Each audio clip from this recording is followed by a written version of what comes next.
একটি ছোট্ট গ্রামে থাকতো রায়হান নামের ছেলে। সে ছিল খুব চঞ্চল আর দুষ্টু। তার বাবা ছিলেন একজন সৎ মানুষ, আর দাদা ছিলেন গ্রামের সবার প্রিয় বৃদ্ধ। একদিন রায়হান দেখলো তার বাবা আলমারিতে কিছু টাকা রেখে বাইরে গেলেন। রায়হানের মনে লোভ জাগলো। সে ভাবলো, এই টাকাগুলো থেকে একটু নিলে তো কেউ বুঝবে না। সে চুপি চুপি 200 টাকা নিয়ে নিল। সেই টাকা দিয়ে সে বন্ধুদের সাথে আইসক্রিম আর খেলনা কিনলো। কিন্তু বাসায় ফিরে তার মনটা অদ্ভুত লাগতে লাগলো, যেন বুকের ভেতর কিছু কাঁপছে।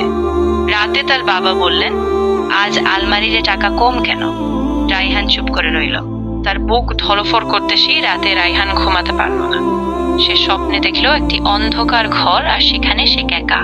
কেউ বলছে, চুরি করলে আল্লাহ সব দেখেন। সে ভয় পেয়ে জেগে উঠল। ইমামের কথা।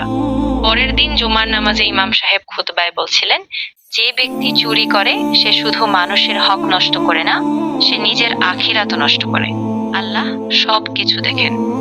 এই কথা শুনে রায়হানের চোখে পানি চলে এলো।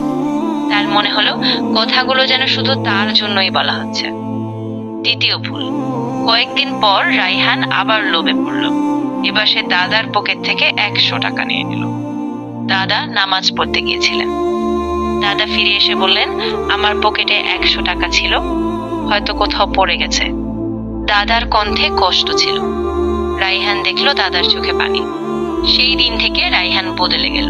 সে আর কখনো চুরি করেনি, বরং সে নিজের পকেট মানি জমিয়ে দাদাকে একদিন উপহার দিল।